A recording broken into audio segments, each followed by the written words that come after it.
This is the realm of your glory. This is the realm of your grace. I can feel your mighty power. It is moving in this place. Bienvenue à l'écoute du ministère, La Voix de la Puissance Divine, Église, Parole de Foi. La fondation La Voix de la Puissance Divine, Ngawala Ministries, FVPDNM en sigle, a pour vocation la démonstration de la puissance divine par la parole de foi déclarée, spoken word et par des actes, signes, prodiges et miracles.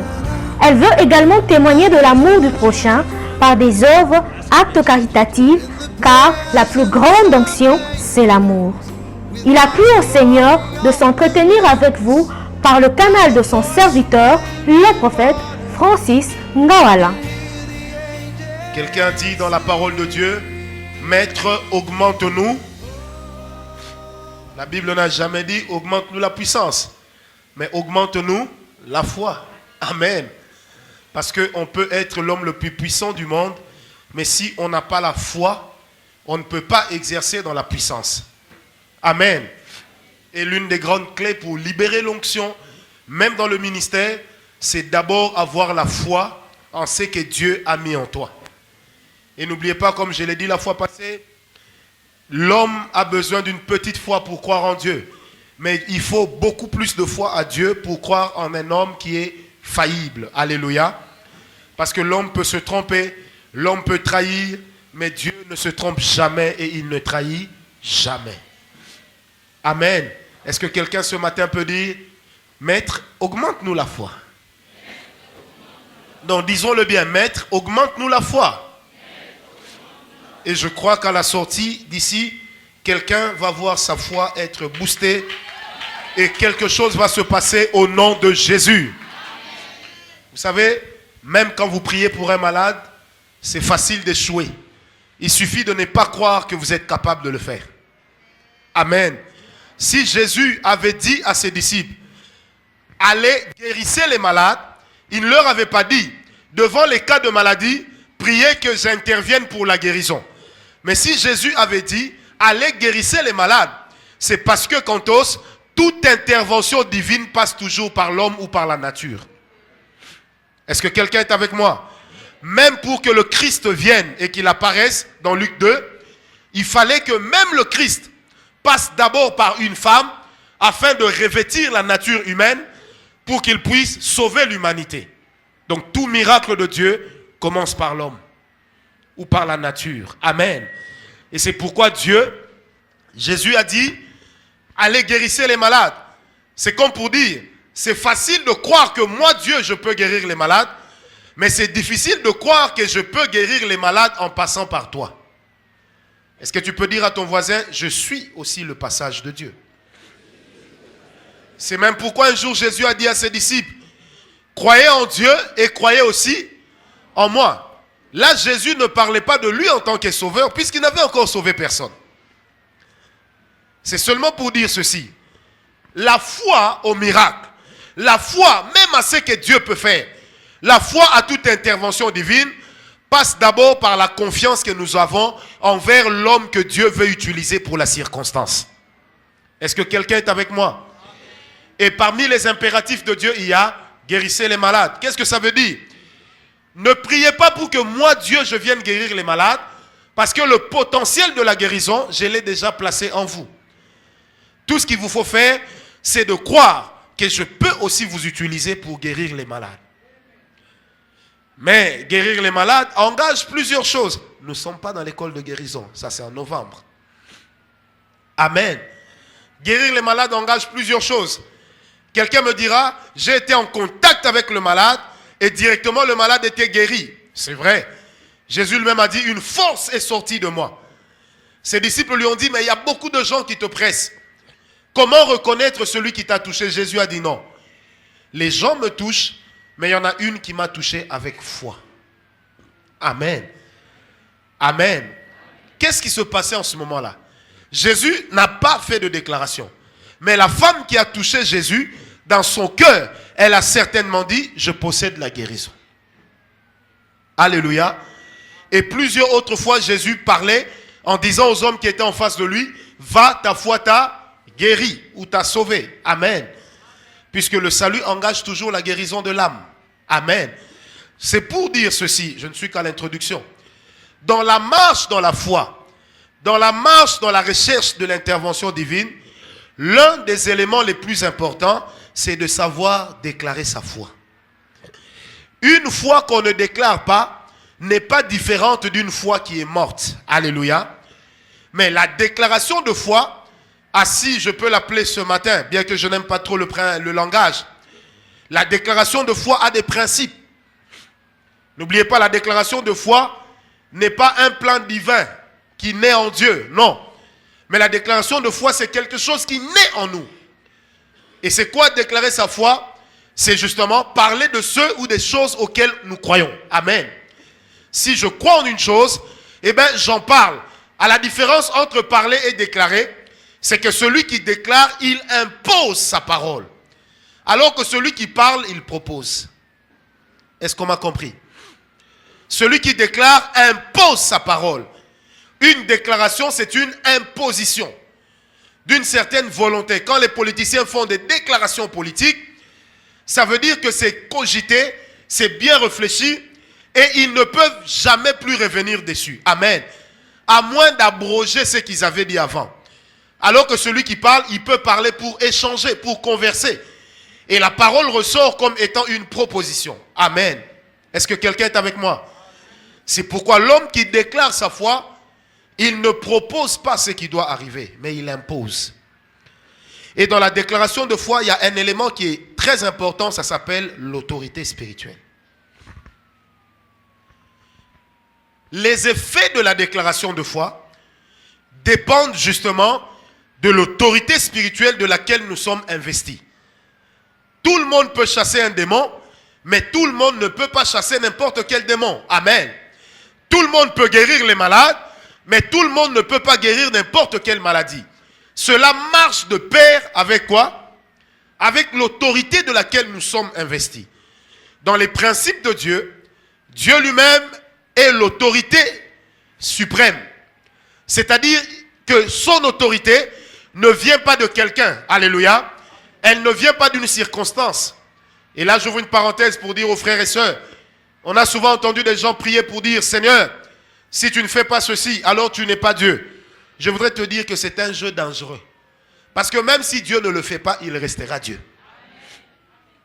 Amen. Il y en a plusieurs qui ont nié Dieu, mais le fait qu'on le nie n'a pas changé sa nature divine.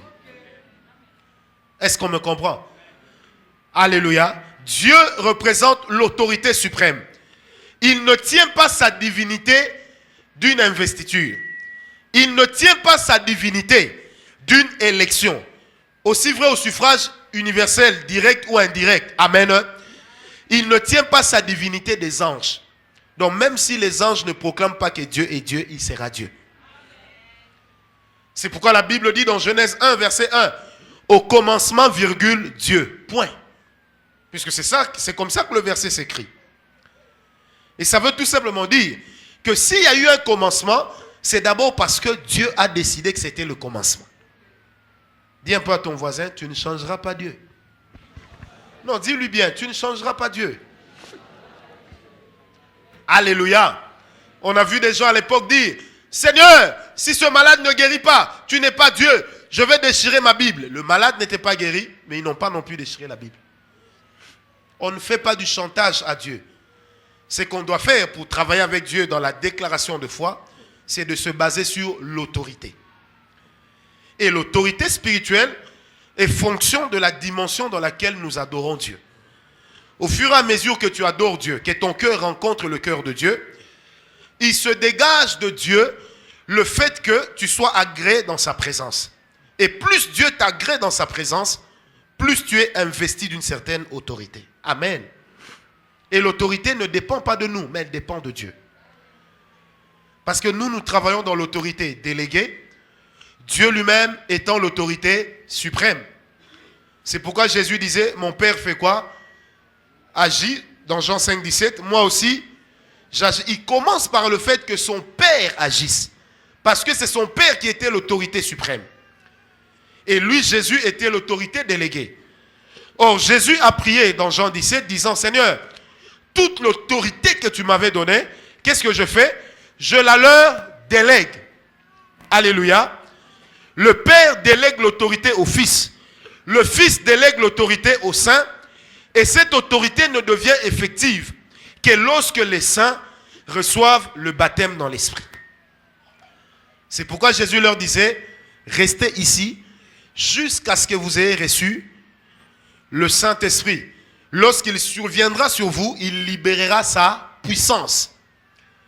Et c'est quoi la puissance dans ce contexte? C'est la capacité de faire agir notre autorité. Ou de démontrer notre autorité. Amen. Amen. Alléluia. Lorsqu'on marche dans la déclaration de foi, retenez bien que j'en ai déjà plusieurs fois parlé. Lorsqu'on marche dans la déclaration de foi, l'un des principes clés de la déclaration de foi, c'est d'abord quoi? L'autorité spirituelle. Or, l'autorité est fonction de la dimension dans laquelle nous adorons. Autrement dit, l'autorité spirituelle que nous démontrons est d'abord fonction de la qualité de notre relation avec Dieu. Celui qui adore Dieu entre en contact, en relation avec lui. Et cette relation ne peut être profonde que lorsque nous avançons devant Dieu avec un cœur totalement ouvert. Est-ce que quelqu'un me comprend? C'est pourquoi ce matin, je voudrais dire à l'église de Dieu, évitez de venir dans la présence de Dieu et de l'adorer avec le stress.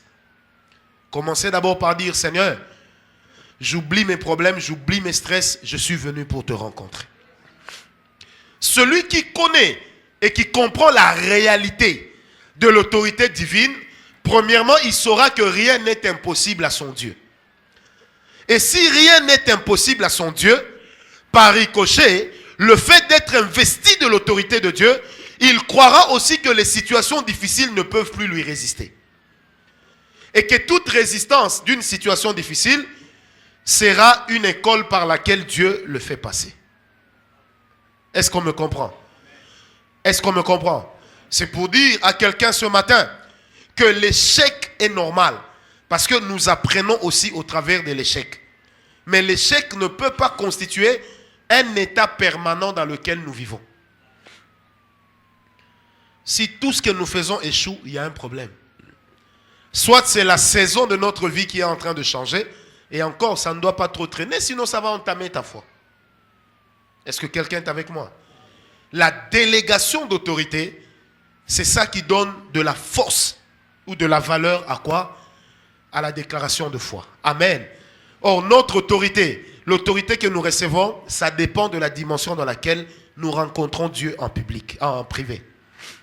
C'est pourquoi un homme de Dieu disait, il y a plusieurs années, il disait, les grandes batailles spirituelles ne viennent pas se vaincre devant le public, mais nous vainquons les grandes batailles spirituelles dans le secret. Et quand nous venons dans le public, nous démontrons l'autorité que nous avons déjà reçue dans le secret. Or, dans cette autorité-là, il y a la relation que nous avons avec Dieu. Et cette relation va faire quoi? Elle va nous donner l'onction. Or, dans le monde spirituel, celui qui a l'autorité ne négocie pas, il ordonne. Et ordonner veut dire publier des ordonnances. Alléluia. Comme lorsque le délégué du chef de l'État passe à la télévision et qu'il lit l'ordonnance. C'est ça, donner des ordres. Et celui qui donne des ordres ne peut être que celui qui a une autorité. Sinon, on devient fou. Est-ce qu'on me comprend? Un homme qui est chez lui à la maison ne peut pas destituer le gouvernement de la République. Celui qui peut destituer le gouvernement de la République, ce n'est que celui qui est investi de l'autorité. Est-ce qu'on me comprend? À moins qu'on soit au Mali, où un capitaine s'investit lui-même de l'autorité des armes. Mais nous ne croyons pas à cela. Mais nous croyons à l'autorité qui vient de Dieu. Est-ce que quelqu'un est avec moi? Donc celui qui a l'autorité, qu'est-ce qu'il fait? Il publie des ordonnances. Et ce matin, je voudrais t'amener à publier des ordonnances sur ta vie. Il faut que tu publies des arrêtés. Vous savez, quand les sorciers travaillent contre les chrétiens, il leur arrive de faire ceci. ils prennent un nounours, il dit, ce nounours-là, eh ben, c'est Jérémie. Il commence à piquer le nounours, il dit, tel que je te pique, Jérémie aussi a mal là où il est. Et c'est comme ça que dans le monde spirituel, on parvient même à éliminer certaines personnes. Et les Bakongo qui sont ici connaissent bien le phénomène Koskibota. Vous connaissez ce phénomène? Vous voyez une personne qui meurt noyée, mais qui saigne du nez ou des yeux. Même après 10 jours, on repêche le corps, ça saigne du nez et des yeux. Et les Bakongo parlent de Koskibota, c'est-à-dire, donc on lui a donné un coup sec. Mais ce coup-là lui a d'abord été donné dans le monde spirituel. Est-ce que vous me comprenez? Ce matin, je voudrais te faire comprendre ceci. Le diable, pour ennuyer les enfants de Dieu, il utilise la déclaration. Et nous, pour annuler les attaques du diable, nous n'irons pas devant le diable avec une flèche pour dire, diable, par où tu viendras? Je vais te tuer. Non. Mais qu'est-ce que nous faisons? Nous avons une arme de poids et cette arme s'appelle la déclaration de foi. Et celui qui déclare ne doit pas douter en lui-même parce qu'il sait qu'il est investi de l'autorité. Tout doute dans le monde de la foi est d'abord un manque de connaissance, de compréhension et de confiance. Est-ce qu'on me comprend? Tout doute dans le monde de la foi est d'abord un manque de connaissance de la capacité de Dieu à nous faire du bien ou à intervenir, un manque de compréhension des alliances qui nous lient avec Dieu naturellement en tant que chrétiens et un manque de confiance au Dieu qui a dit qu'au travers de vous, tout est accompli. Et Paul disait, je puis tout par celui qui me fortifie. Paul ne dit pas, je puis certaines choses. Mais il veut dire, tout défi qui se présente devant moi, je pourrais remporter les défis que parce que j'ai une relation avec Dieu et je crois que dans cette relation, il y a la providence et la provision pour m'amener à faire quoi? À remporter le combat. Alléluia. Est-ce qu'on me comprend? Alléluia. Donc si dans le monde de la foi, quelqu'un commence à douter, c'est qu'en réalité, il y a d'abord une panne au départ dans sa relation avec Dieu. Celui qui a découvert Dieu en secret va découvrir aussi sa capacité de te faire du bien. Alléluia. Et quand tu as ces trois choses, la connaissance, la compréhension et la confiance en Dieu, ça va t'amener de facto à une chose. À parler comme ayant été investi de l'autorité de le faire. Prenez avec moi Exode 7, verset 1. Exode 7, verset 1. Ça, c'est l'un des versets que j'aime le plus dans la Bible. Je l'ai lu dans la version Chouraki. C'est extraordinaire. Dans Exode 7, verset 1, l'Éternel dit ceci à Moïse. Chez Chouraki, on dit, moi, Elohim, je te fais toi, Moshe, Elohim pour Pharaon. Est-ce que vous comprenez ce que je veux dire? Donc il dit, moi Dieu, je te fais toi Dieu pour Pharaon.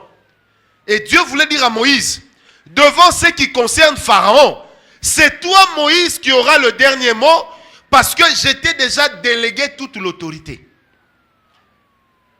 Est-ce qu'on comprend ce que je veux dire? Mais avant d'en arriver là, Moïse est passé par ce qu'on appelle l'épreuve de la foi. Premièrement, il y a le serpent, la canne, la verge, qui se transforme en serpent. Le Seigneur lui demande de récupérer cette verge. C'était pour lui une épreuve difficile. La deuxième épreuve, quand le Seigneur lui dit, lève-toi, va parler à Pharaon. Moïse, tout à coup, il se souvient qu'il est bègue.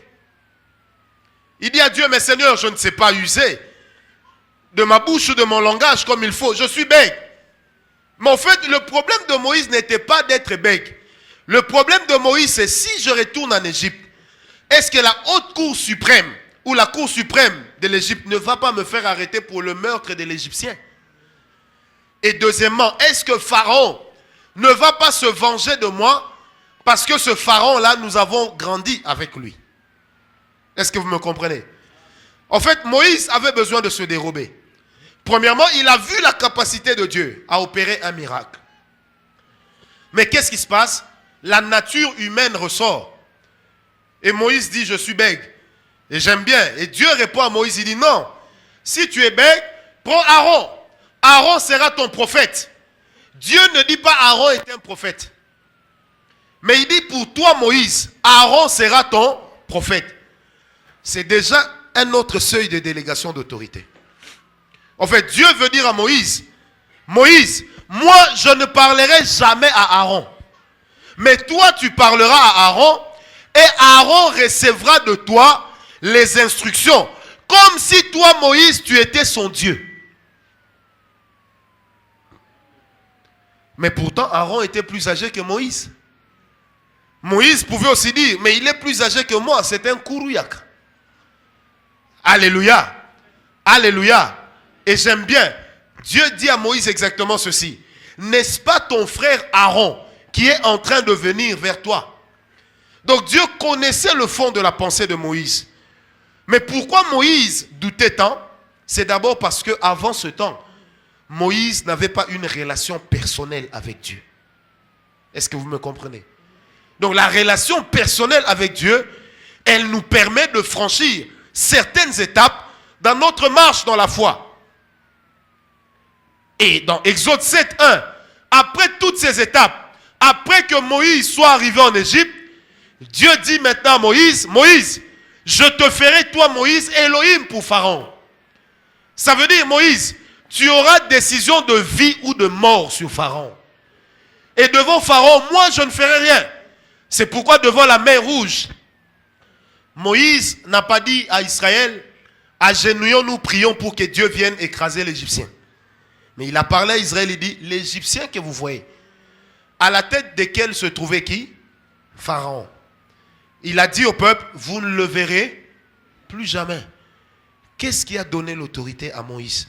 La parole qu'il avait reçue. Que toi Moïse, je ferai de toi Dieu pour Pharaon. Et ce matin, je voudrais dire que quand nous marchons dans la déclaration de foi, nous comprenons les principes de l'autorité.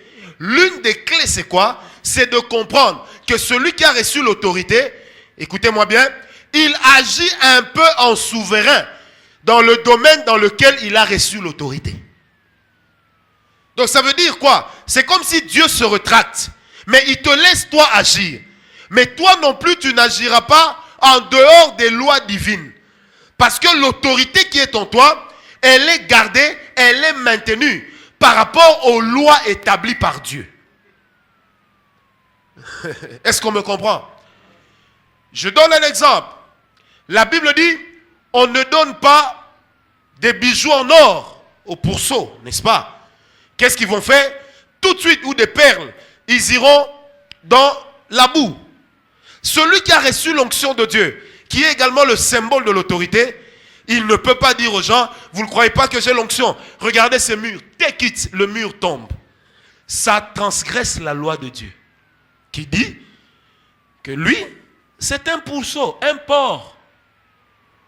Amen. Et qu'il est en train de blaguer avec la loi, avec la grâce. Et tout celui qui a blagué avec la grâce dans sa vie est tombé dans ce que la Bible dit, que la grâce est trompeuse. Donc la grâce a fini par le tromper. Est-ce que quelqu'un est avec moi? Il y a plusieurs années de cela, il y a un prophète qui est mort. Est-ce que je peux même dire Dieu merci? Ce monsieur prêche quelque part. Il est venu prêcher ivre. Donc ivre, il tenait à peine. Le prophète, et parfois, se le connaît. Peut-être que c'était son ami, on ne sait pas. Amen. Donc il prêchait vraiment presque ivre. Il est venu en serre-corps avec une grosse chaînette comme ça. Et vous connaissez la meilleure. À l'entrée de l'église, il a fait pipi à la porte. Et quand il vient prendre le micro, il commence à abuser. L'onction était là. Qu'est-ce qu'il fait? Il dit, les gens ne croient pas que c'est l'onction. Il dit, regardez derrière le mur s'il n'y a personne. Tekit, le mur est tombé. Moi j'ai toujours dit, il fallait un autre tekit pour que le mur revienne. Parce que détruire c'est facile. Mais Dieu dit, si tu détruis, tu rebâtiras. Est-ce que vous me comprenez?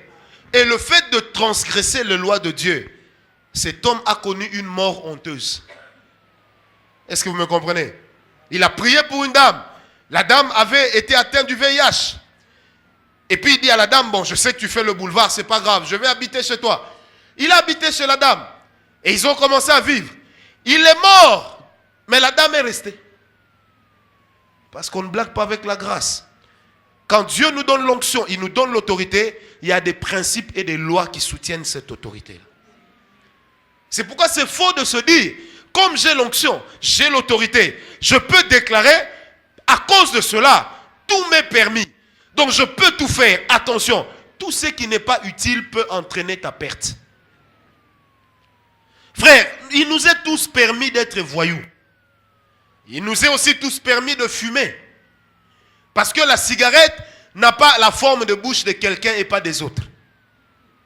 Non. Mais pour quelle utilité?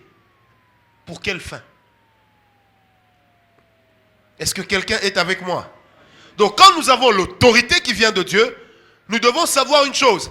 Dans l'autorité se cache également le potentiel que Dieu investit en nous. Or, ce potentiel-là ne nous appartient pas, il appartient à Dieu. Celui qui comprend la valeur du potentiel de Dieu dans sa vie, de ce que je peux appeler l'investissement divin dans sa vie, il est de ces choses qu'il se réservera de faire. Surtout quand la grâce est là. Est-ce que vous me comprenez? La grâce nous rapproche plus de la condamnation que du pardon. Parce que quand Dieu investit sa grâce en nous, ça veut dire que Dieu, dans son cœur, il nous a déjà placés sur un certain seuil.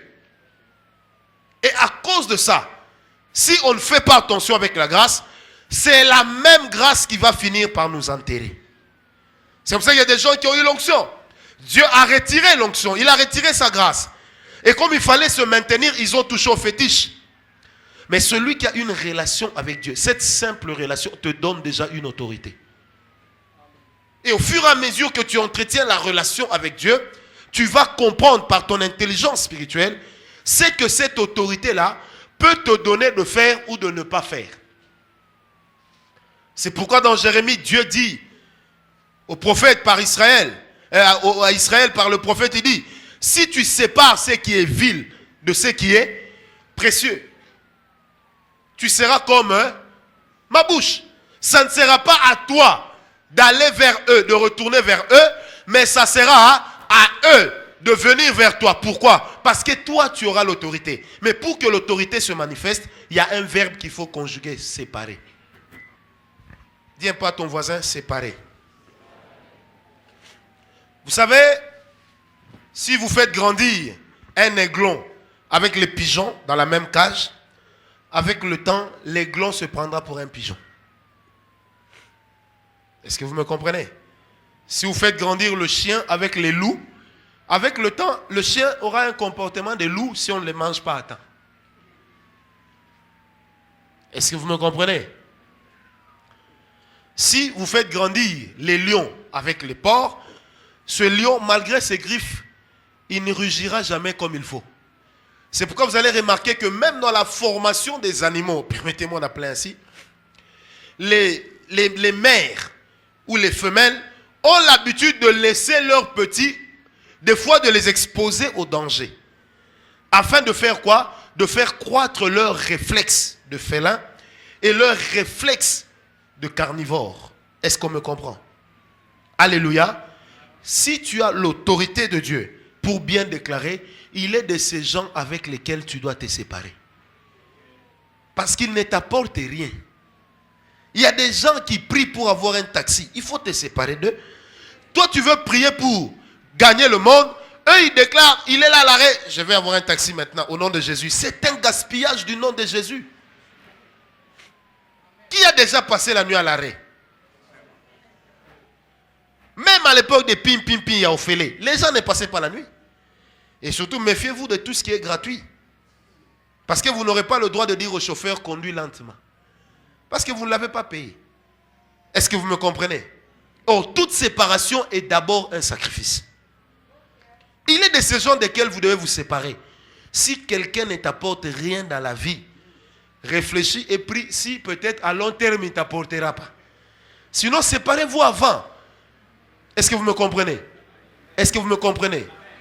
Je ne dis pas qu'il doit vous apporter de l'argent. Parce que celui qui vous apporte de l'argent, le jour où il va vous traiter de pauvre type, vous n'aurez rien à dire. Et c'est là que vous allez voir un vieux qui commence à appeler un jeune vieux. C'est mon grand frère. Pendant qu'il sait que c'est son petit frère. Pourquoi? Parce que l'argent donne une position, mais l'argent n'octroie pas l'autorité de Dieu. Est-ce que quelqu'un me comprend? Dis un peu à ton voisin, tu dois te séparer de certaines personnes. Si quelqu'un à tes côtés ne peut pas supporter tes rêves, il ne peut pas être un ami de la destinée. Quand tu dis à une personne, moi je vais faire, il fait, dis, mon cher, laisse ça. Des gens qui vont vous dire, donc toi tu veux aller aux États-Unis pendant que tu n'es même pas allé à Pointe-Noire. Qui a dit qu'il fallait aller d'abord à Pointe-Noire? Non, toi tu veux aller à Paris pendant que même Brazzaville tu n'as pas encore vu. D'abord, qui t'a dit que quand l'avion décolle de Kinshasa, ça survole Brazzaville pour aller à Paris? Ce n'est pas une loi. Il faut t'asseoir avec les gens qui rêvent grand. Avec des gens qui rêvent costaud. Et quand vous serez ensemble, vous serez partagé vos rêves, l'onction va bouillir. Et vous allez vous lever pour faire des déclarations de foi afin d'aplanir votre sentier. Parce que la déclaration de foi permet de faire des prévisions spirituelles.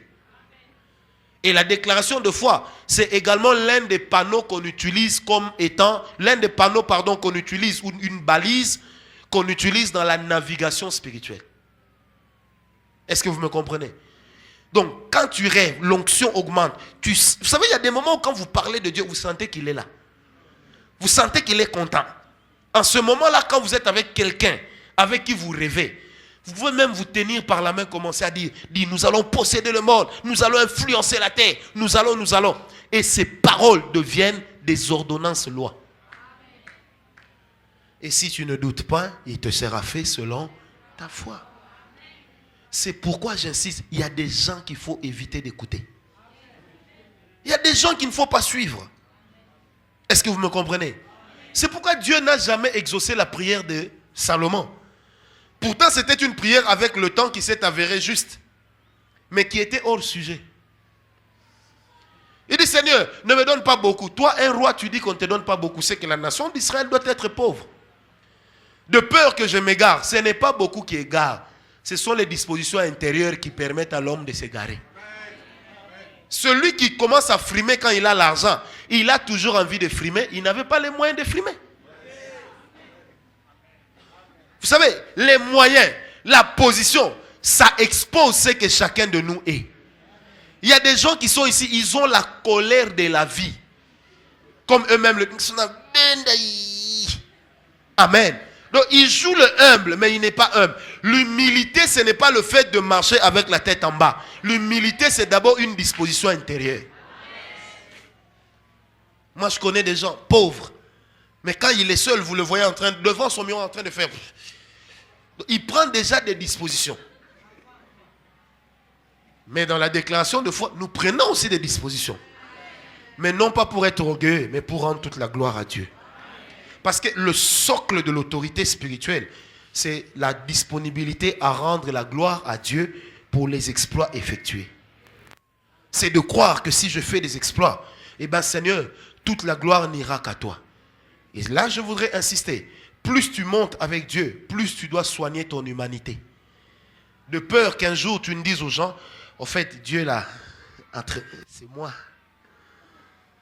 Des gens comme Branham, ils se sont fait avoir par des simples journalistes. Des gens comme les Jeffrey, par des simples journalistes. Pourquoi? Parce que plus tu montes avec Dieu, plus tu dois soigner ton humanité. Et si tu minimises ton humanité, ça va te jouer des tours. Tant que tu vivras sur terre, même si tu es en train de guérir tous les malades du monde, à un certain moment, mon frère, tu vas descendre. Et c'est quand tu auras les deux pieds sur terre que tu te rendras compte que tout ça n'était rien. J'aime bien l'histoire d'un homme que j'ai lu. C'était Smith Wigglesworth, un homme puissant qui guérissait les malades d'une manière extraordinaire. On mettait même des malades par terre, on les étendait par terre. Et lui, il venait avec son pied, il leur donnait des coups de pied et les malades étaient guéris. Mais cet homme souffrait d'une chose, c'était la solitude. Sa femme était morte, je crois avec l'enfant aussi. Sa femme et son enfant étaient mortes. C'était une fille aussi. Et il lui arrivait qu'après des grands services, les gens ont vu la gloire de Dieu. Mais après, on allait trouver Smith dans sa chambre en train de pleurer. La gloire était là, l'autorité était là, mais il pleurait sa femme et son enfant. Il avait tellement envie de les voir. Il se sentait tellement seul au monde, mais pourtant il avait Dieu. Et j'ouvre une parenthèse, sœur, prie pour tes maris. Ne dis pas, j'ai épousé le Saint-Esprit. L'ombre du Tout-Puissant avait déjà recouvert Marie, c'est fini ça. Est-ce que quelqu'un est avec moi? Cet homme était devenu un grand. Et on parle de lui comme étant l'un des généraux de Dieu. Mais imaginez-vous qu'il lui arrivait des moments, et c'était très régulier, où il pleurait sa femme et ses enfants. Et il a fini par mourir de chagrin. Il guérissait des malades, des maladies graves, mais lui-même est mort de chagrin. C'est bizarre ça. Parce que quelle qu'en soit l'autorité que nous avons, nous ne sommes que des hommes. L'autorité, ça dépend de Dieu.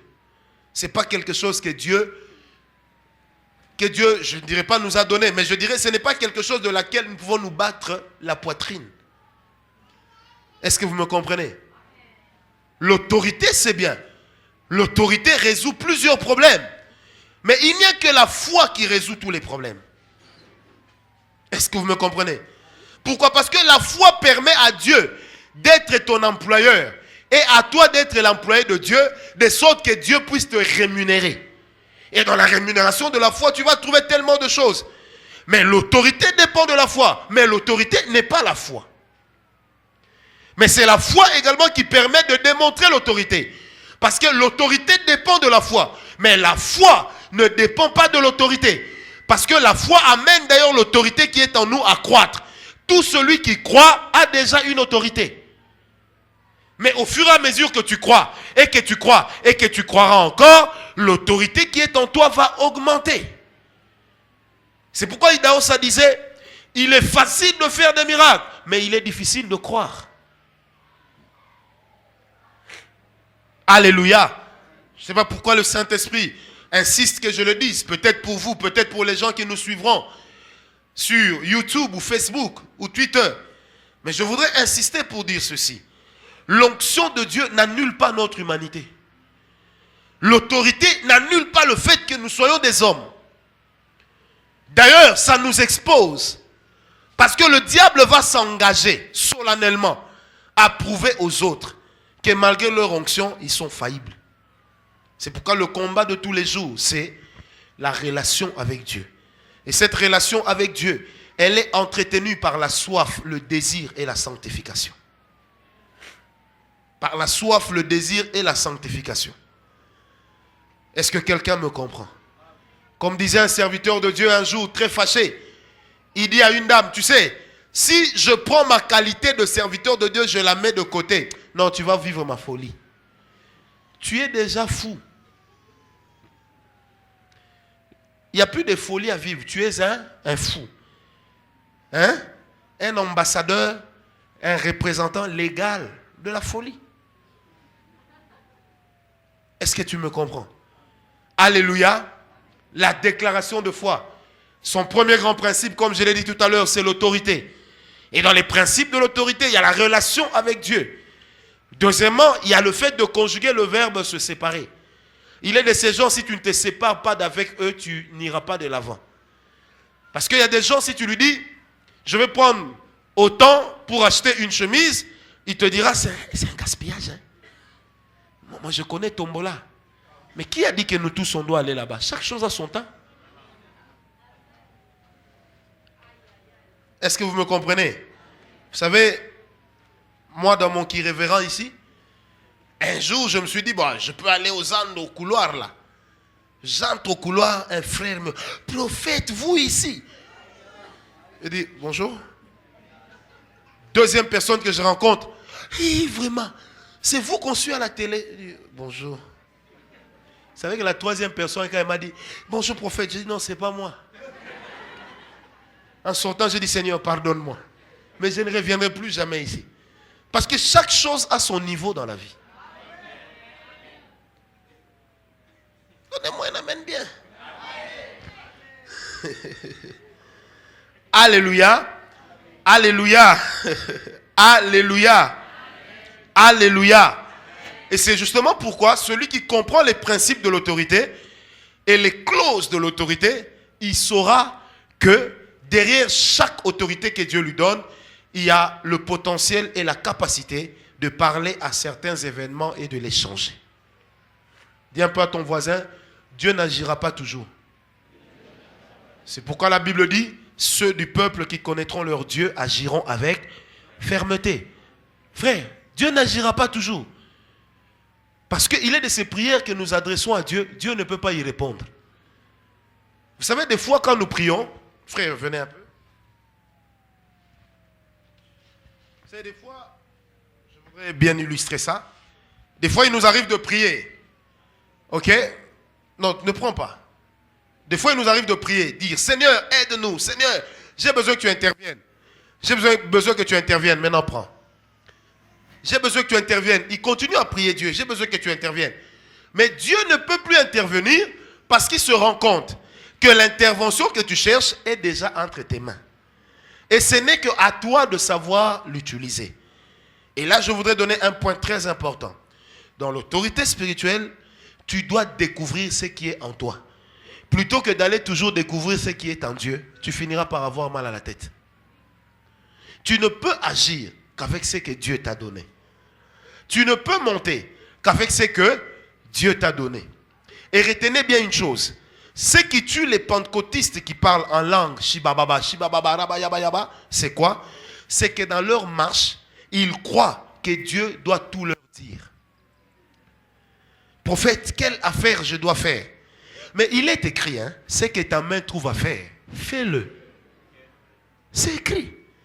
C'est-à-dire que tâtonner dans la vie, c'est normal. Le verbe tâtonner existe aussi pour qu'on l'emploie. Et c'est quand tu tâtonnes que tu as une certaine expérience. Moi, j'ai toujours dit, on prêche bien aujourd'hui, peut-être selon certains, mais on n'a pas toujours bien prêché. Moi, mes premières prédications, j'imitais le pasteur Auvergnat et le pasteur Roland Dallot. Jusqu'à leur geste. Avant de sortir ma propre personne. Est-ce que vous me comprenez? Est-ce que vous me comprenez? Donc, tâtonner n'est pas un péché. C'est ne pas agir qui est un péché. Parce que celui qui tâtonne, au moins, il fait quelque chose. Et dans l'Apocalypse, on dit, puisses-tu au moins être chaud ou froid? Mais comme tu es nulle part, je ne peux pas te prendre. Et les bons pentecôtistes qui parlent en langue s'imaginent, Dieu doit tout me dire. C'est lui ton mari. Ah, c'est lui. Maintenant, va investir dans telle chose. Ah, c'est ça. Nous ne sommes pas des robots. Et Dieu n'a pas de mode d'emploi. Est-ce que vous comprenez? Parce que même une boîte automatique, ça arrive que ça cale. Est-ce que vous me comprenez? Je ne dis pas que Dieu va caler. Mais je dis tout simplement que Dieu t'a créé avec une volonté. C'est-à-dire une capacité d'agir. Une capacité de poser des actes. Est-ce que quelqu'un me comprend? J'ai toujours posé la question aux enfants de Dieu. Nos parents ont des quarantaines, des cinquantaines d'années de mariage. Mais se sont mariés sans prophétie. Mais pourquoi est-ce qu'aujourd'hui les jeunes se marient avec prophétie mais ils échouent? Vous n'êtes jamais posé cette question. Une sœur est venue me voir, prophète, est-ce l'homme de ma vie? Je lui ai posé la question, toi-même tu penses quoi? Il te plaît? Il parle bien? Ça va? T'es amoureuse? Oui. Je dis, essayez. Mais c'est à ça que servent les fiançailles, enfin. Mais il ne faut pas devenir aventurier. Tu aimes ici, tu aimes là-bas, tu aimes, non, comme un joueur de dames au coin, à ma tête. Non. Est-ce que quelqu'un me comprend? Donne-moi un amen bien dit. Amen. Non, prophète, dis-moi, qu'est-ce que je dois faire exactement? La première des choses que tu dois faire exactement, c'est d'abord de te lever chaque matin. La deuxième des choses, c'est de prendre ta douche et de brosser tes dents. La troisième des choses, c'est de te battre pour prendre ton petit déjeuner. Et la quatrième des choses, c'est qu'à un certain âge, que tu cesses de dépendre des autres. Eh oui. Alléluia. Amen. La foi n'annule pas l'intelligence. Elle marche avec l'intelligence. Est-ce que quelqu'un me comprend? Puisque dans la foi, il y a ce qu'on appelle la détermination. Tu ne peux pas être déterminé sur une chose que tu ne comprends pas. C'est pourquoi la Bible dit que même la foi, elle est une ferme assurance. Donc on est assuré sur une chose qu'on ne voit pas, mais une chose qu'on croit pourtant être vraie. Moi, il y a un homme qui m'a toujours épaté. Je suis allé au Nigeria. Il y a un homme de qui on parle là-bas, Okada. Cet homme, à l'époque, il avait plus d'avions que Nigeria Airways.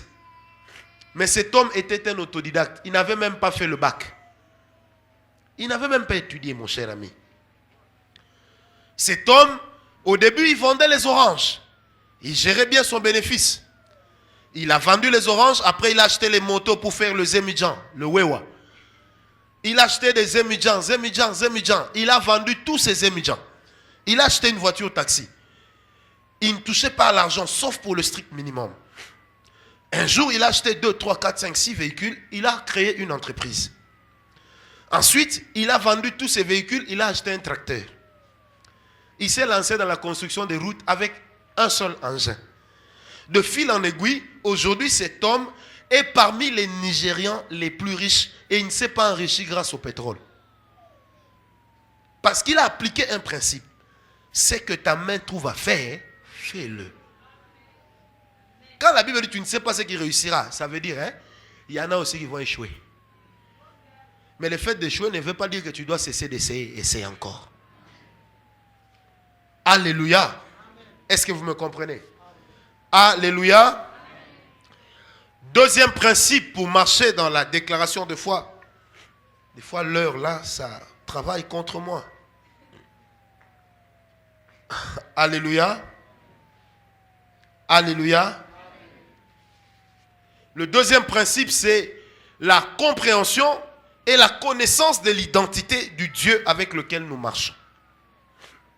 Parce que celui qui connaît son Dieu, je l'ai dit tout à l'heure, il agira avec fermeté. Celui qui connaît son Dieu, celui qui a une connaissance de son Dieu, il est de ces choses qu'il ne croira plus que ça peut lui arriver. Et même quand ça sera en train de lui arriver, il parlera comme David dans le psaume 84. Il dira, Seigneur, même quand je marche dans la vallée de l'ombre de la mort, ta houlette et ton bâton font quoi? Me rassurent. Donc ça ne veut pas dire que parce que Dieu est là, les difficultés, il n'y en aura pas. Non. Les difficultés ne peuvent pas annuler notre foi. Mais les difficultés sont des défis qui se lancent à notre foi. Et aucun homme ne peut réussir sur terre s'il n'a pas de défis. Quand tu n'as pas de défis à relever, tu ne peux pas avancer. C'est comme ça que les Américains ou les anglophones ont un langage où ils disent souvent que ce sont les challenges qui permettent à l'homme de s'améliorer. Et sans challenge, tu ne peux pas t'améliorer. Ce n'est qu'au Congo, vous pouvez voir quelqu'un qui a fait 30 ans à la fonction publique, même poste. Dans des vrais pays, les hommes qui comprennent les principes de challenge, il va démissionner. Et avec une lettre de motivation, manque de challenge et de défis. Si tu règles les mêmes problèmes dans ta vie chaque jour, tu finiras par t'abrutir. Même avec l'onction. Et ça, c'est même une clé que Dieu nous a donnée un jour en prière. Vous savez, le diable peut détruire un grand ministère. Il suffit qu'il vous amène à régler les mêmes problèmes. Vous chassez toujours les mêmes démons. Les mêmes démons, les mêmes démons. Encore les mêmes démons. Demain encore les mêmes démons. 10 ans après, vous vous rendrez compte qu'au fond, vous n'avez pas évolué. Or, l'homme n'est pas créé pour résoudre les mêmes problèmes. L'homme est créé pour avancer. Et un homme qui a la foi, il voit là où il va. Il ne voit pas là où il est. Est-ce que vous me comprenez? Dis un peu à ton voisin, on ne peut pas régler les mêmes problèmes toute la vie. Le monsieur est mécanicien de père en fils. Ils habitent Yolo, là où habitait son père et sa mère. Ils sont décédés. Lui est là avec ses enfants. Ses enfants rêvent déjà de transformer chacun sa chambre en appartement. Frère, 20 ans après, ça veut dire que cet homme n'évolue pas. Est-ce que quelqu'un me comprend? Quand on n'a pas de nouveaux défis dans la vie, on ne peut pas évoluer. Il faut avoir de nouveaux défis. Même dans les relations du mariage, même dans un couple, il faut qu'il y ait des défis.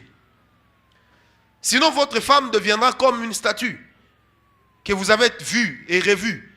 Et puis, elle ne vous dit plus rien. C'est même pourquoi dans les relations amoureuses, même dans un couple, il faut être créatif. Il faut sortir avec madame. Il y a des gens ici qui sortent avec les amis, mais jamais avec madame. Mais qui t'a dit que madame, ces deux jambes-là, c'est seulement pour rester à la maison? Elle a aussi besoin de marcher. Elle a aussi besoin de sortir. Prends ta femme, amène-la jouer au bowling. Allez voir les bonobos. Amène-la au zoo. Il y a des gens qui habitent Kinshasa qui n'ont jamais été au zoo.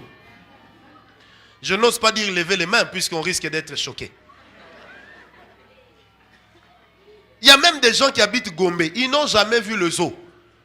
Ils ne savent même pas le zoo c'est où.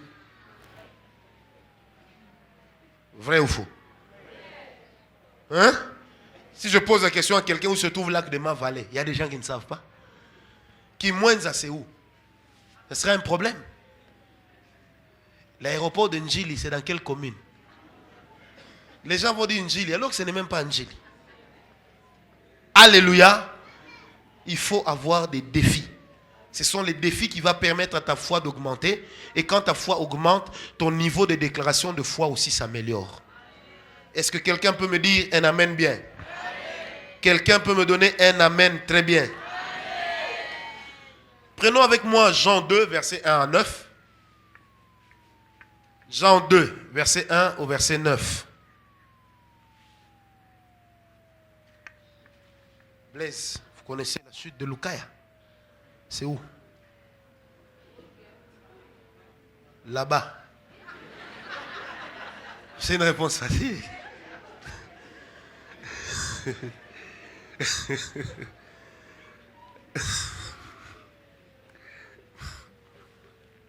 Comme un jour ma fille me disait, papa, donc si je regarde comme ça, c'est que maman est là-bas. Hein? Je dis, mais ta maman n'est pas morte. Non, mais quand maman avait pris l'avion était monté là-bas, non? Alléluia. Grandissons. Amen. Dans ce passage, il y a une histoire que j'aime bien.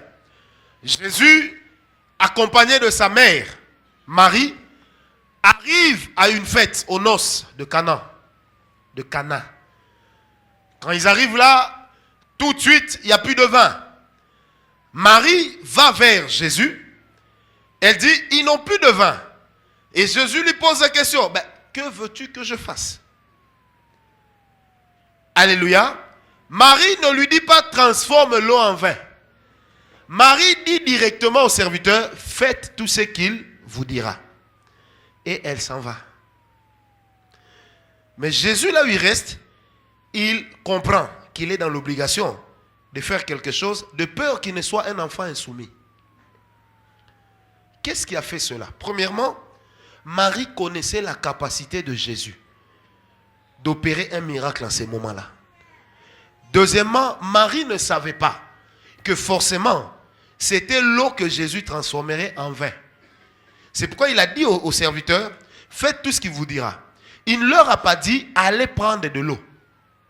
Parce que si c'était aller prendre de l'eau, il aurait montré à Dieu le schéma par lequel Dieu passerait. Et là où nous échouons souvent, dans la foi et dans la déclaration de foi, c'est que généralement, nous libérons une parole où nous croyons en quelque chose, mais tout en prévoyant le chemin que Dieu doit suivre. Seigneur, je sais que tu vas bénir mon mariage. Mais entre-temps, tu as déjà vu toutes les tantes, tous les oncles et tous les cousins. Dis, Seigneur, clairement, je compte sur eux. Touche-les, qu'ils m'aident. Point. Là, au moins, ce n'est plus la foi, tu intercèdes seulement. La foi ne prévoit pas le chemin de la réponse. La foi attend seulement le chemin. Et moi, en tant que ministre de Dieu, je peux vous dire, et vous le dire, j'ai vécu ça et je le vis tout le temps. Les gens auxquels on s'attend le plus sont les gens qui nous bénissent le moins. Mais des fois, des gens qui n'ont l'air de rien sont des gens, ils peuvent venir et dire, prophète, j'ai besoin de vous rencontrer, je voudrais discuter avec vous. Vous savez, une enveloppe, c'est une enveloppe, mais ça n'a pas la même douceur. Une enveloppe de francs congolais pèse. Une enveloppe de euros est très léger mais profond. Donc quand vous touchez, vous avez l'impression qu'il n'y a rien. Mais vous-même, vous allez déchirer avec. délicatesse. Parce qu'on ne sait jamais. Quand l'homme marche dans la foi, il ne prévoit pas le chemin. Une fois que tu prévois le chemin, c'est que tu prends la place de Dieu. Dieu a donné à Moïse la parole que devant Pharaon, tu es son Dieu. Mais pourtant, les 10 plaies par lesquelles Dieu a frappé l'Égypte ne venaient pas de Moïse. Ça venait de qui? De Dieu. Et à chaque fois, Dieu lui disait, écoute ce que je vais faire en secret. Mais quand Moïse apparaissait en public, il parlait comme si c'est lui qui faisait. Parce que la nuit, il avait une relation avec Dieu. Il avait entendu Dieu. Quand le Seigneur lui disait, maintenant je vais en faire envahir l'Égypte des sauterelles. Moïse, quand il venait, il disait à Pharaon, comme tu ne veux pas aller, tu ne veux pas laisser partir mon peuple, les sauterelles vont venir. Et les sauterelles venaient. Est-ce que vous me comprenez? Marie n'a pas non plus dit aux travailleurs, donnez-lui de l'eau. Mais Marie leur a dit, faites tout ce qu'il vous dira. Cet ordre-là de Marie aux serviteurs était déjà une déclaration de foi. Que quelque chose devait se faire. Mais comment est-ce que ça allait se faire? Il ne sait pas. Elle ne savait pas.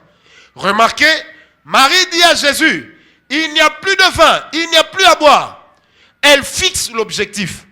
Mais elle ne fixe pas le chemin qui amènera à l'objectif. Est-ce que quelqu'un me comprend? Dieu te dit, je te bénirai, tu deviendras riche. Ça ne veut pas dire que pour atteindre la richesse, si tu y crois et que tu commences à le déclarer, que tu dois forcément épouser une fille d'une bonne famille.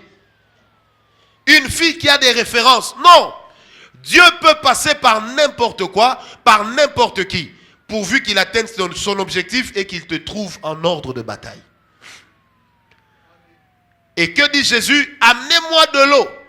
Pourquoi? Parce que Dieu se sent toujours lié par notre foi.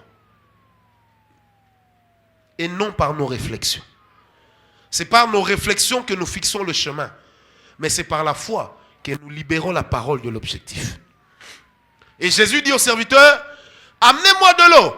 Quand on lui amène l'eau, il prie et l'eau se transforme en vin. Remarquez, quand on distribue le vin, tout le monde est content. Mais la Bible ne parle plus de la réaction de Marie. Elle n'est pas revenue dire forcément merci. Peut-être qu'en route, elle l'a fait. Parce que la foi en elle-même, elle cache toujours le potentiel de la reconnaissance. Quand nous déclarons une parole et qu'elle s'accomplit, ce n'est point pour dire que nous sommes devenus terribles, mais c'est seulement pour dire que dans notre relation avec Dieu, nous avons franchi des pas.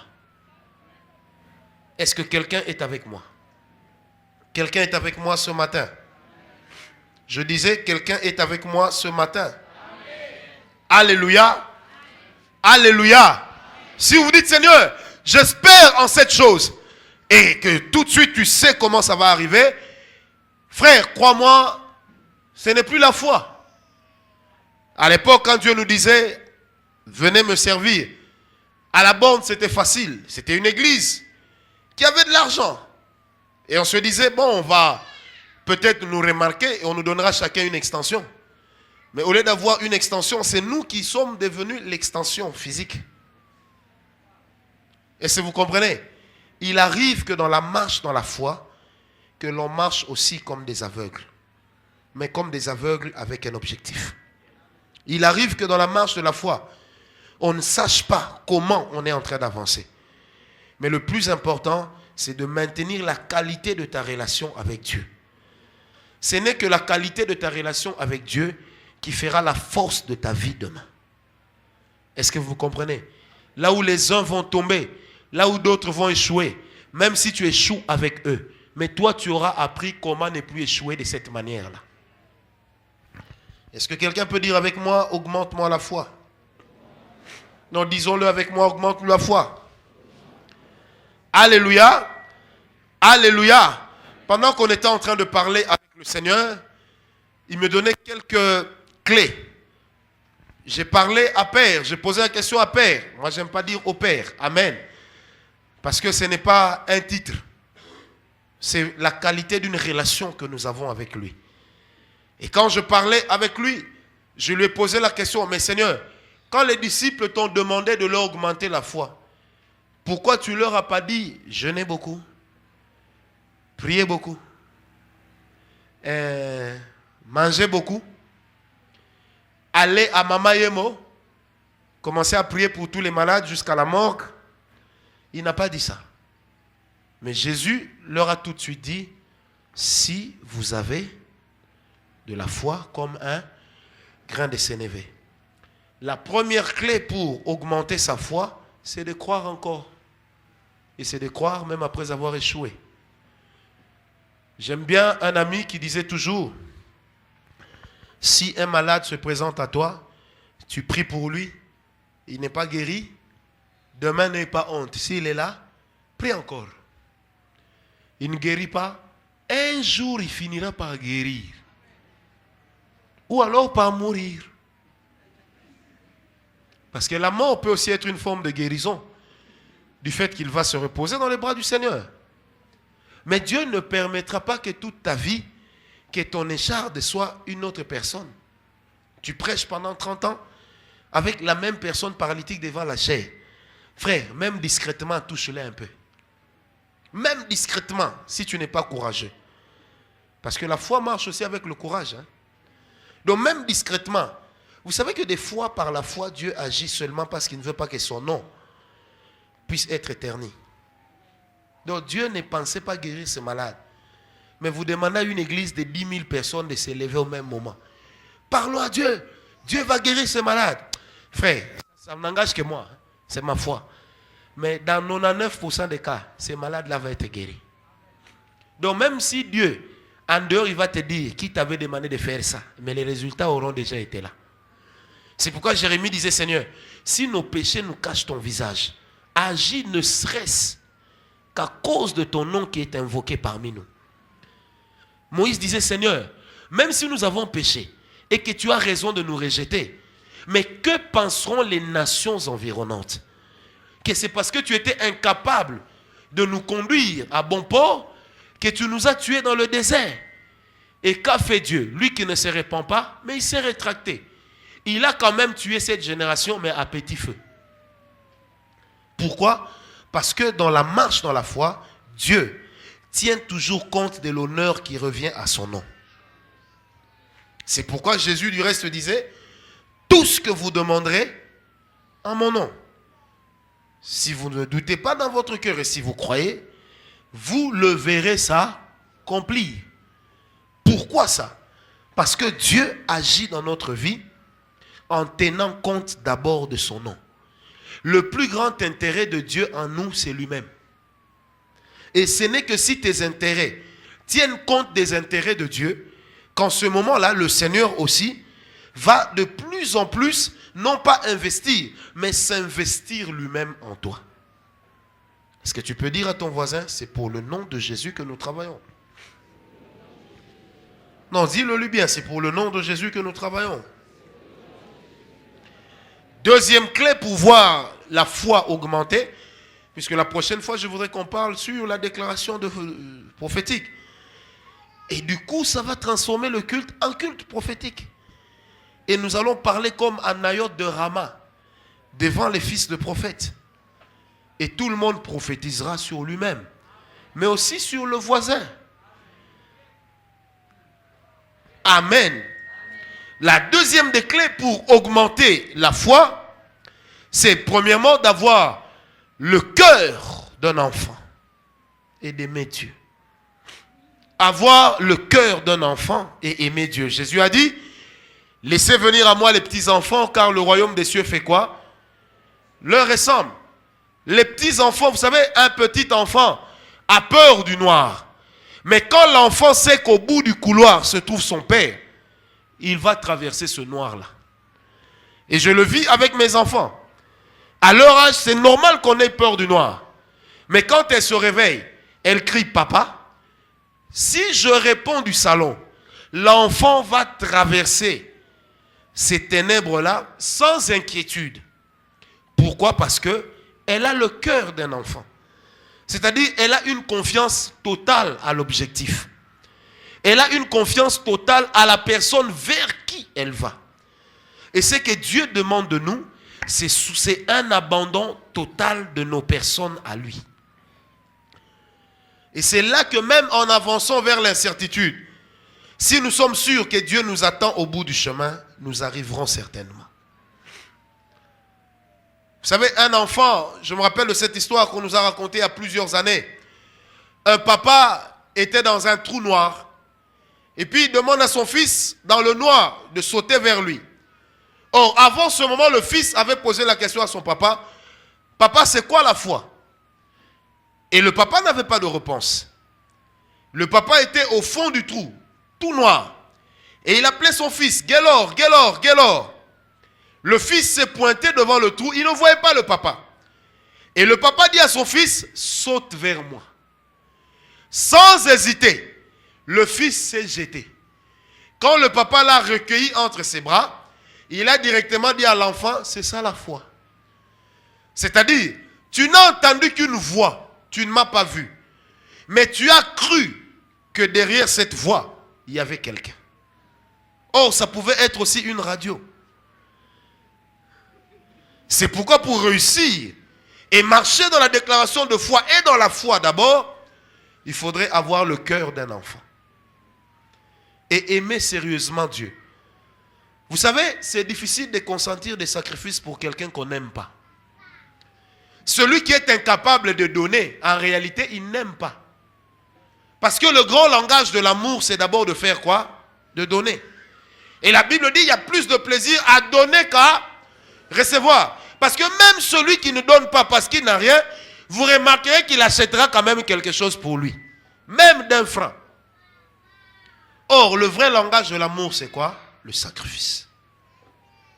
C'est pourquoi je dis toujours aux frères et sœurs, quand on donne, ce n'est pas parce qu'on en a beaucoup, mais c'est d'abord parce qu'on aime celui à qui on donne. Est-ce qu'on me comprend? Il y a des occultistes qui vous donnent des millions, mais après ils font passer vos enfants à la guillotine spirituelle. Et quand vous êtes en contact avec eux, ils donnent à tout le monde sauf à vous. Pourquoi? Parce que tout l'argent qu'il a, peut-être, c'est l'occultisme. Est-ce que vous savez que quand un occultiste aide un chrétien et qu'il vous donne beaucoup d'argent, dans sa loge, il paiera peut-être 20 fois plus que ce qu'il vous a donné. Seulement à cause du fait qu'il vous a donné. C'est pourquoi vous avez des riches qui donnent à tout le monde 1000 $, mais à vous, ils donnent seulement 10 $. Ou quand vous demandez l'argent, ils vous disent, je n'ai rien. Mais la personne qui était passée avant vous a eu 1500. Et vous commencez à respecter, moi on ne m'aime pas dans cette famille. Non. C'est justement parce qu'on t'aime qu'on ne t'a pas donné. Parce que tout ce qu'on veut, qu'on peut te donner, n'est pas forcément Dieu qui occasionne qu'on te donne. Est-ce que quelqu'un est avec moi? Mais celui qui aime se sacrifie pour la personne qu'il aime. Est-ce qu'on peut me donner un amen bien? Est-ce qu'on peut me donner un amen bien? Alléluia. Donc la deuxième clé, c'est avoir le cœur d'un enfant. Cette capacité de s'abandonner entre les bras du Seigneur. Ensuite, avec cela, c'est aimer sincèrement Dieu. Vous savez, quand un enfant aime, elle aime. Ce matin, j'étais dans mon salon. Mes enfants se sont réveillés tout de suite. L'une est venue mettre sa tête sur ma joue et l'autre sur ma poitrine. Et toutes les deux à l'unisson, papa, je t'aime, je t'aime. Je t'aime. Je n'avais pas de chips à leur donner. Ni du chocolat au frigo. C'est ça le vrai amour. Un amour désintéressé. Nous n'aimons pas Dieu parce qu'il peut faire pour nous quelque chose. Mais nous l'aimons d'abord parce qu'il est Dieu. Amen. La troisième clé de la déclaration de foi, mais aussi de l'augmentation de la foi, j'aime le dire comme ça, c'est être toujours à la quête de nouvelles expériences avec Dieu. Des nouvelles visitations ou des nouvelles gloires. Être toujours à la quête de nouvelles expériences avec Dieu. Vous savez, le Seigneur n'a jamais plébiscité les anciens combattants. C'est pourquoi au royaume des cieux, il n'existe pas un quartier appelé ancien combattant.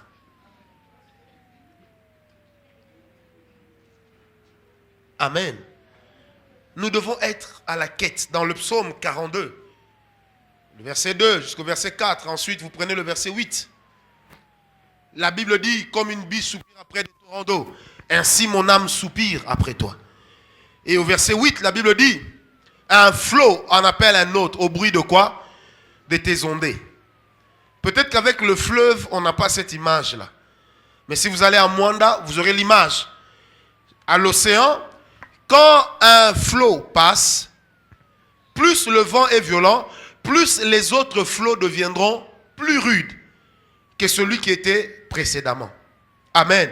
C'est-à-dire quoi? Donc, la qualité du premier flot détermine la qualité du second flot. Or, la Bible dit, avec Dieu, nous avançons de gloire en gloire. 1 Corinthiens 3, 18. Comme par le Seigneur, l'Esprit. Mais nous qui faisons quoi? Qui contemplons sa face. Comme au travers d'un miroir. Le miroir ne montre que celui qui est devant. Que devant lui. Le miroir ne montre pas celui qui est derrière. Ça veut dire quoi? Notre profondeur dans la présence de Dieu, ça nous amène à être transformés en une image. Est-ce que vous me comprenez? Pour que notre foi augmente, nous devons être à la quête de nouvelles expériences.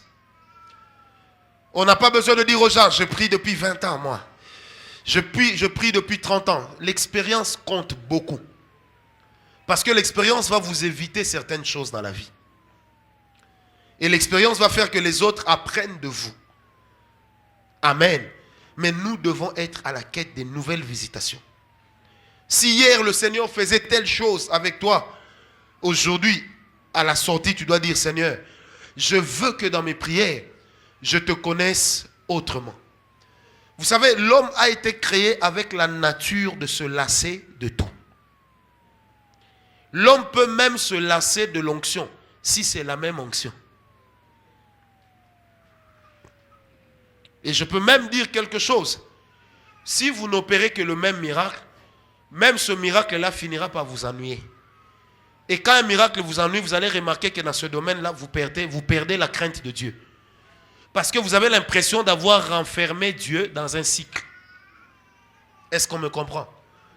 Il faudrait que nous soyons à la quête des nouvelles expériences. À la quête des nouvelles choses avec Dieu. Il faudrait que le Seigneur nous amène dans autre chose que dans ce que nous avons déjà vécu. Il est de ces gens, quand on dit levons les mains, prions, Dieu va toucher. Directement lui-même fait ki.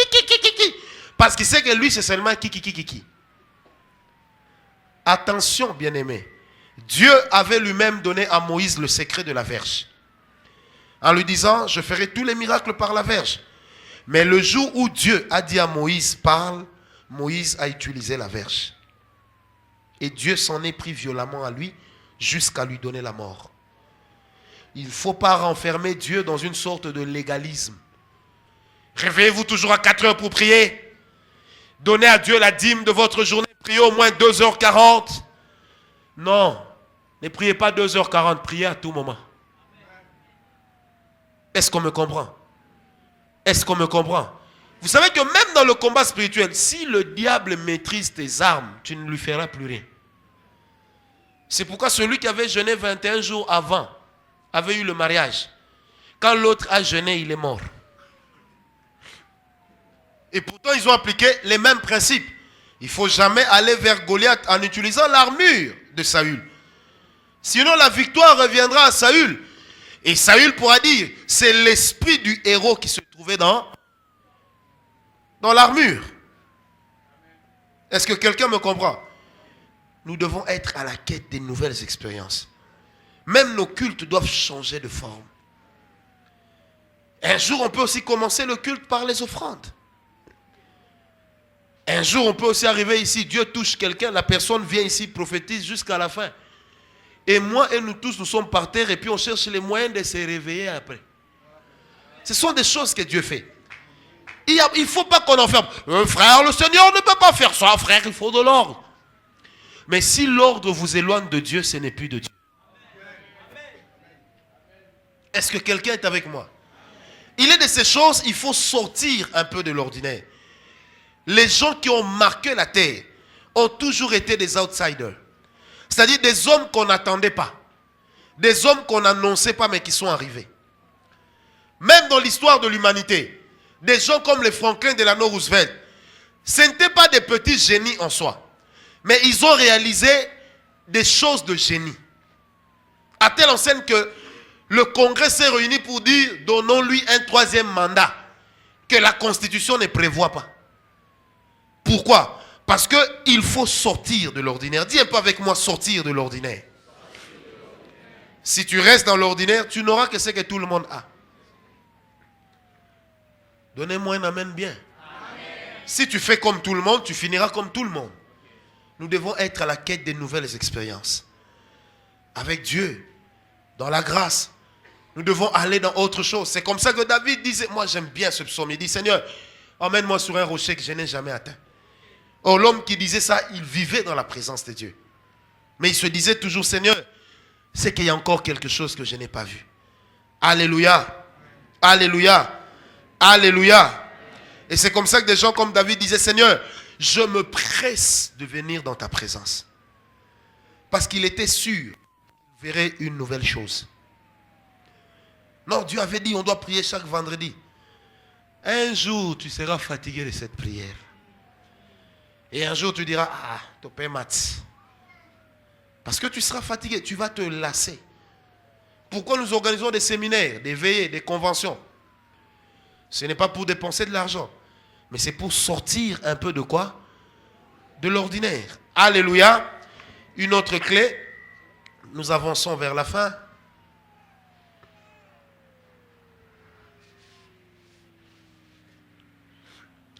Pour augmenter dans la foi et dans la déclaration de foi, c'est l'une des grandes clés, c'est cultiver la paix intérieure. Dans Luc 24, verset 36, Luc 24, verset 36, la Bible dit, pendant qu'il parlait de la sorte, lui-même, qui Jésus, se présenta au milieu d'eux et leur dit, la paix soit avec vous. Amen. Luc 24, verset 36, pardon. Luc 24, 36, la Bible dit, pendant qu'il parlait de la sorte, lui-même, donc Jésus, se présentant devant eux après sa résurrection, et il dit, que la paix soit avec vous. Amen. Et dans Philippiens 4, verset 7, la Bible dit, Philippiens 4, 7, la Bible dit, et la paix de Dieu, qui surpasse toute intelligence, gardera vos cœurs et vos pensées en Christ Jésus. Et dans Ésaïe 30, verset 15, la Bible dit ceci, c'est dans le calme, la confiance, la tranquillité et la paix que sera votre force. Ne faites jamais des déclarations de foi lorsque vous n'avez pas la paix à l'intérieur de vous-même. L'agitation intérieure peut faire que vous libériez toute l'onction que vous avez et que vous la perdiez aussi. Même dans le service avec Dieu. Je disais à une maman, il y a 3-4 jours, je lui ai dit, quand tu bouges trop, tu trembles trop pendant tes services, tu donneras aussi trop. Et tu risques de donner même ce qui est en toi. À moins que ce soit une situation où le Saint-Esprit lui-même vient emballer ton corps dans cela. Est-ce que vous me suivez très bien? Oh, je sens la grâce, je sens la grâce, je sens la grâce. Oui. Attends aussi de la sentir à l'intérieur. Au moins tu sais que tu as déjà reçu ta part. Si ce que Dieu fait par toi ne laisse plus de traces en toi, tu es déjà en train de finir. Est-ce qu'on me comprend? Et Paul disait, soyez toujours joyeux. La paix, la joie, la tranquillité, la confiance et le calme font partie de ce que nous appelons, pas les fruits de l'esprit, mais ce que nous appelons les canaux de libération d'onction. Celui qui n'est pas calme à l'intérieur ne pourra jamais embraser le monde. Vous savez, des scientifiques ont fait un constat. Ils se sont rendus compte que quand il y a un cyclone, une tempête, quand ça souffle, au milieu, cette tempête est vide. N'est-ce pas? Et dans ce milieu-là, il y a ce qu'on appelle l'œil du cyclone. Et au travers des satellites, ils peuvent bien flasher l'œil de ce cyclone. Et les scientifiques disent ceci. Quand l'œil du cyclone est très agité, c'est que la tempête ne sera pas rude. Mais quand l'œil du cyclone est calme et en paix, ils disent, forcément, il y aura un vrai tsunami. Amen. Et c'est la même chose dans la marche, dans l'onction et dans la grâce. Et même dans l'autorité. Quand nous sommes agités, c'est difficile qu'on libère ce qui est de Dieu. Mais quand nous sommes calmes, ce qui est de Dieu se libère. C'est comme ça que des gens comme Benny Hinn, comme Catherine Kuhlman, ont amené sur terre, dans leur service, un nouveau type de service. C'est quoi? Travailler avec une présence de Dieu qui se répand dans la salle. Et pendant que ça se répand, vous allez remarquer, eux-mêmes sont calmes. Est-ce que vous me comprenez? Cette paix intérieure, ce calme-là, on en a besoin. Si tu t'agites, tu diras n'importe quoi. Mais si tu es calme, tu es en paix, tu sauras exactement ce que tu veux. Tu ne diras pas, Seigneur, renverse ce mur. Oui, mais aussi le poteau là. Oui, Seigneur, le rideau avec. Ça devient trop. Mais si tu es calme et que tu es en paix, tu sauras exactement ce que tu veux. Et quand tu parleras, tu fixeras à ta foi un objectif. Est-ce que quelqu'un me comprend? Est-ce que quelqu'un me comprend? Alléluia. Dis à ton voisin, la paix. Non, dis-lui bien la paix. Lèvons-nous, nous allons prier 1 minute.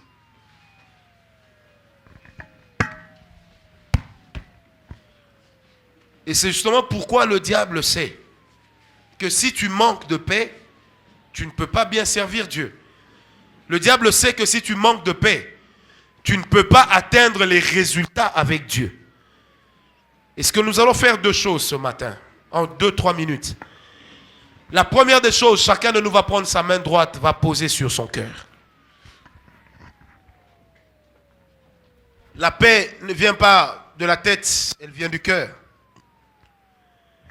Alléluia. Que chacun de nous demande à Dieu de lui donner la paix. Peut-être que tu as des sujets qui te défient, que tu as des problèmes qui t'ennuient.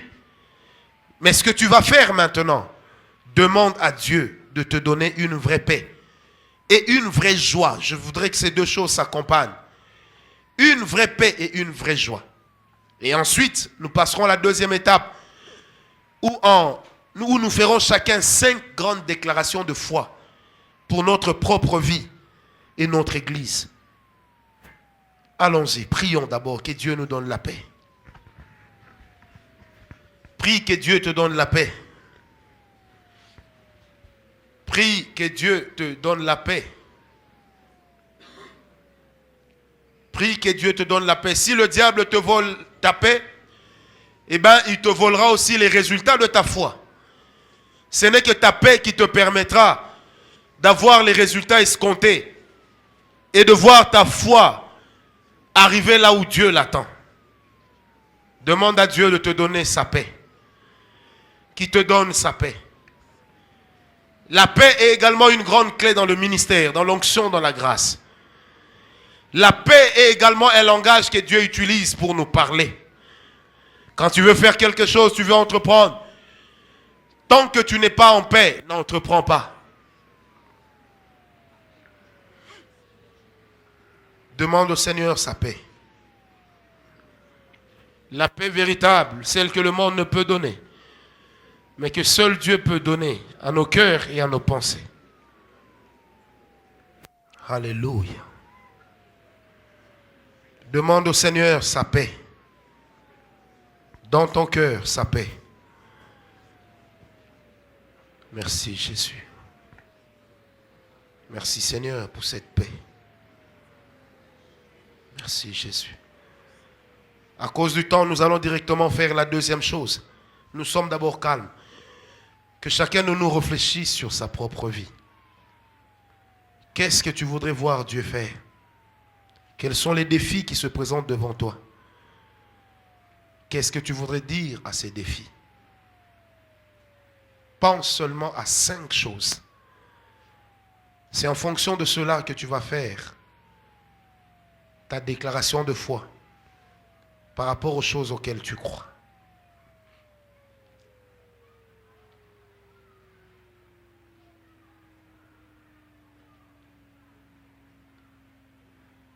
Pendant que le professeur Christian s'avance, il va prier avec nous par rapport à ce sujet.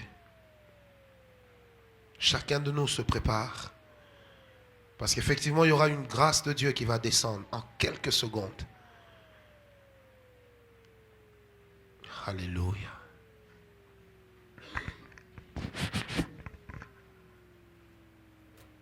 Commence maintenant à faire ta déclaration de foi. 5 choses, tu les nommes, tu les cites proprement et distinctement. Vas-y.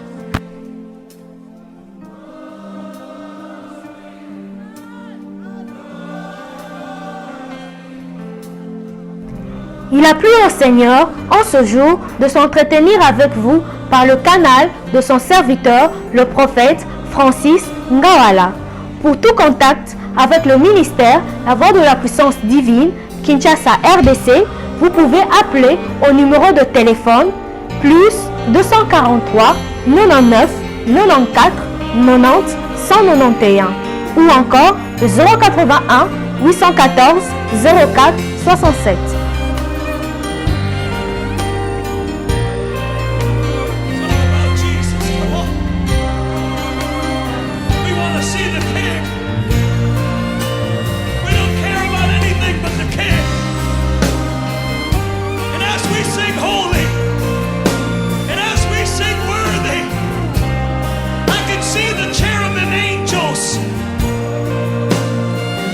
Ushering in the throne.